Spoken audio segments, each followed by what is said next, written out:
Hi hello everyone, welcome to no corners. ನಾನಿವತ್ತು ಮಲ್ಬಾರ್ಗೆ gold purchase ಮಾಡೋಣ ಅಂಥೇಳಿ ಬಂದಿದ್ದೆ. ಇಲ್ಲಿ ನೋಡ್ತಾ ಇರ್ಬೋದು, ಕಲೆಕ್ಷನ್ಸ್ ಅಂತೂ ತುಂಬಾ ಚೆನ್ನಾಗಿದೆ. ನಾನು MG ರೋಡ್ ಮಲ್ಬಾರ್ನ ವಿಸಿಟ್ ಮಾಡಿದ್ದು. ಇಲ್ಲಿ ನೋಡ್ತಾ ಇರ್ಬೋದು, ಒಂದಕ್ಕಿಂತ ಒಂದು ಎಷ್ಟು ಚೆನ್ನಾಗಿದೆ ಅಂತ. ಇಯರಿಂಗ್ಸ್ ಕಲೆಕ್ಷನ್ ಅಂತೂ ತುಂಬಾ ಇತ್ತು ಡೈಮಂಡಲ್ಲಿ, ಬಟ್ ನನಗೆ ಯಾವುದೂ ಅಷ್ಟು ಸೆಟ್ ಆಗ್ತಾ ಇರಲಿಲ್ಲ. ಹಾಗಾಗಿ ಒಂದೆರಡನ್ನು ಶಾರ್ಟ್ ಲಿಸ್ಟ್ ಮಾಡಿಬಿಟ್ಟು ಗೋಲ್ಡಲ್ಲಿ ಕೂಡ ಚೆಕ್ ಮಾಡೋಣ ಅಂಥೇಳಿ ನೋಡೋಕ್ಕೆ ಸ್ಟಾರ್ಟ್ ಮಾಡಿದೆ. ಈ ಎವಿಲೈ ಸರ ಅಂತೂ ತುಂಬಾ ಚೆನ್ನಾಗಿತ್ತು. ಹಾಗೆ ಲೇಯರ್ ಚೈನ್ಸ್ ಅಷ್ಟೇ, ಒಂದಕ್ಕಿಂತ ಒಂದು ಚೆನ್ನಾಗಿತ್ತು. ಇದೆಲ್ಲ 18 ಕ್ಯಾರೆಟ್ ಗೋಲ್ಡ್. ಈ ಇಯರಿಂಗ್ಸ್ ಎಷ್ಟು ಚೆನ್ನಾಗಿದೆ ನೋಡ್ತಾ ಇರ್ಬೋದು. ಇದು 58,000 ಹಾಗೆ ಹೇಳಿದ್ರು. ಜುಮ್ಕಾ ಬಂದುಬಿಟ್ಟು 74,000 ರುಪೀಸ್ ಹೇಳಿದ್ರು. ತುಂಬಾ ಪ್ರಿಟ್ಟಿಯಾಗಿತ್ತು. I will plan for next time. Actually ನಂಗೆ ಅಷ್ಟು ಇಷ್ಟ ಆಯಿತು.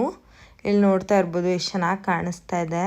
ನಾನು ಡಿಸೈನ್ಸ್ ನೋಡ್ತಾ ವಿಡಿಯೋ ಮಾಡೋದೇ ಮರ್ತೋಗ್ಬಿಟ್ಟಿದ್ದೀನಿ. ಸೊ ಶಾರ್ಟ್ ಲಿಸ್ಟ್ ಮಾಡಿರೋದೇ ಮತ್ತೆ ನಿಮಗೆ ತೋರಿಸ್ತಾ ಇದ್ದೆ. ಆ್ಯಕ್ಚುಲಿ ಈ 4 ಶಾರ್ಟ್ ಲಿಸ್ಟ್ ಮಾಡಿದ್ದೆ, ಬಟ್ ಇನ್ನೂ ಏನಾದರೂ ಸಿಗುತ್ತಾ ಅಂತ ಹೇಳ್ಬಿಟ್ಟು ಚೆಕ್ ಮಾಡ್ತಾ ಇರಬೇಕಾದ್ರೆ ಇದೊಂದು ಸರ ಕೂಡ ಇಷ್ಟ ಆಯಿತು.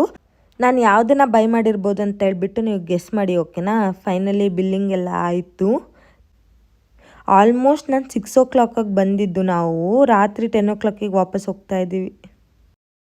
ಓಕೆ, ಜ್ಯುವೆಲರಿ ಕಲೆಕ್ಷನ್ಸ್ನೆಲ್ಲ ನೋಡ್ಕೊಂಬಂದ್ರಿ ಅಲ್ವಾ ಮಲ್ಬಾರಲ್ಲಿ. ನಾನು ಅಲ್ಟಿಮೇಟ್ಲಿ ಯಾವುದನ್ನು ಪರ್ಚೇಸ್ ಮಾಡಿದೆ ಅಂತ ಹೇಳ್ಬಿಟ್ಟು ಇವಾಗ ನಿಮಗೆ ತೋರಿಸ್ತಾ ಇದ್ದೀನಿ. ನಾನು ಯಾಕೆ ಪರ್ಚೇಸ್ ಮಾಡಿದೆ ಅಂದರೆ, ನನ್ನ ಬರ್ಡೇಗೆ ನಾನು ಸೆಲ್ಫ್ ಗಿಫ್ಟ್ ಕೊಟ್ಕೊಳ್ಳೋಣ ಅಂತ ಹೇಳ್ಬಿಟ್ಟು ತುಂಬ ದಿನದಿಂದ ಪ್ಲ್ಯಾನ್ ಮಾಡ್ತಾ ಇದ್ದೆ. ಹಾಗಾಗಿ ಅದನ್ನು ಪರ್ಚೇಸಿಗೆ ಹೋಗಿದ್ದೆ. ಫಸ್ಟ್ ಡೈಮಂಡ್ ಕಲೆಕ್ಷನ್ ಚೆಕ್ ಮಾಡಿದೆ. ನನಗೆ ಅಷ್ಟು ವರ್ತ್ ಅಂತ ಅನ್ನಿಸ್ಲಿಲ್ಲ. ಹಾಗೆ ನಾನು ಗೋಲ್ಡ್ ಕಲೆಕ್ಷನಲ್ಲಿ ಮತ್ತು ಚಿಕ್ಕ ಚೈನ್ಸ್ ಎಲ್ಲ ಚೆಕ್ ಮಾಡಿದೆ.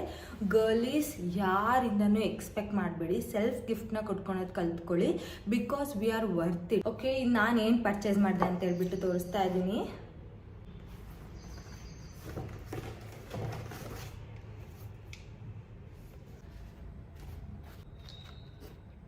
ಒಂದು ಸ್ಟೋನ್ ಬಂದಿದೆ, ಒಂದು ಫುಲ್ ಪ್ಲೇನ್ ಗೋಲ್ಡು.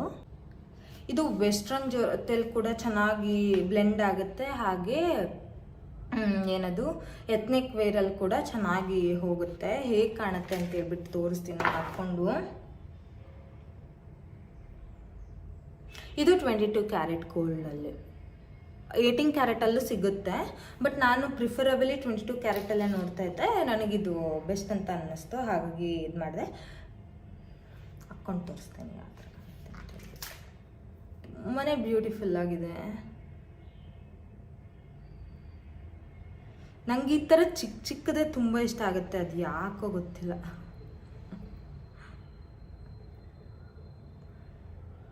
ನನಗೆ ದಪ್ಪ ಎಲ್ಲ ಹಾಕ್ಕೊಳಕ್ಕಾಗಲ್ಲ.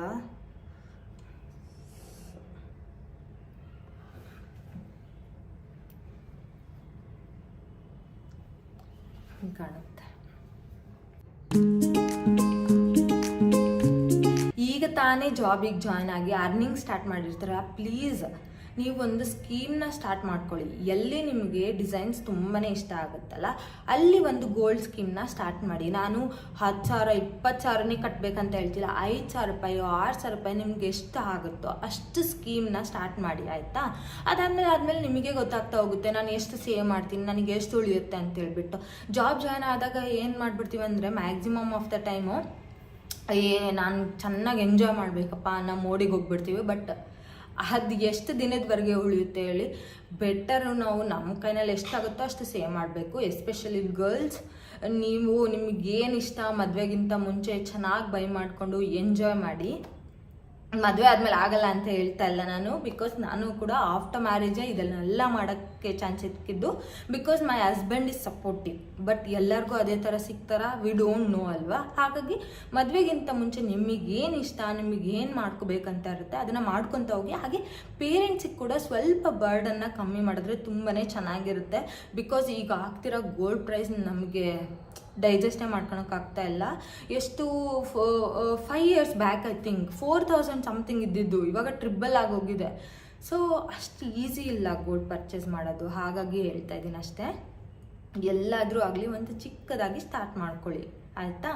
ಇವಾಗ ಇದ್ರ ಪ್ರೈಸಿಂಗ್ ಆ್ಯಂಡ್ ಎವ್ರಿಥಿಂಗಿಗೆ ಬಂದರೆ, ಈ ಸರನ ನಾನು ಅಡ್ವಾನ್ಸ್ ಸ್ಕೀಮ್ ಅಂಡರಲ್ಲಿ ಪರ್ಚೇಸ್ ಮಾಡಿದ್ದು. ಫಾರ್ ಎಕ್ಸಾಂಪಲ್ ನಾನು 12,000 ಸಮಥಿಂಗ್ ಇದ್ದಾಗ ಗೋಲ್ಡ್ ಪ್ರೈಸ್ನ ಫ್ರೀಸ್ ಮಾಡಿಸಿದ್ದೆ ಅಂತ ಅಂದ್ಕೊಳ್ಳಿ. ಇವಾಗ ನಾನು 6-7 ಮಂತ್ಸ್ ಆದಮೇಲೆ ಪರ್ಚೇಸ್ ಮಾಡ್ತೀನಿ ಅಂತ ಅಂದರೆ ಅವತ್ತಿನ ಗೋಲ್ಡ್ ಪ್ರೈಸ್ ಏನಿರುತ್ತಲ್ಲ ಅದೇ ಗೋಲ್ಡ್ ಪ್ರೈಸ್ ನಮಗಿಲ್ಲಿ ಅಪ್ಲಿಕೇಬಲ್ ಆಗುತ್ತೆ. ಬಟ್ ಮೇಕಿಂಗ್ ಚಾರ್ಜಸ್ ಇವತ್ತಿಂದ ಏನು ಗೋಲ್ಡ್ ಪ್ರೈಸ್ ಇರುತ್ತಲ್ಲ ಅದಕ್ಕೆ ಅಪ್ಲಿಕೇಬಲ್ ಆಗುತ್ತೆ. ಓಕೆನಾ, ಆ ಥರ ವರ್ಕ್ ಆಗುತ್ತೆ. ನಾನು ಗೋಲ್ಡ್ ಪ್ರೈಸ್ನ ಫ್ರೀಸ್ ಮಾಡಿಸಿದಾಗ 13,000 ಸಮಥಿಂಗ್ ಇತ್ತು. ನಾನು ಪರ್ಚೇಸ್ ಮಾಡ್ತಾ ಇದ್ದಿದ್ದ ದಿನ 14,700 ಆಗಿತ್ತು. ಹಾಗಾಗಿ ನನಗೆ ಗೋಲ್ಡ್ ಪ್ರೈಸು 13,000 ಸಮಥಿಂಗ್ ಬಿತ್ತು. ಬಟ್ ಮೇಕಿಂಗ್ ಚಾರ್ಜಸ್ ಎಲ್ಲ 14,750 ಹಂಗೆ ಬಿತ್ತು. ಮೇಕಿಂಗ್ ಚಾರ್ಜಸ್ ಈ ಸರಕ್ಕೆ 15% ಇತ್ತು.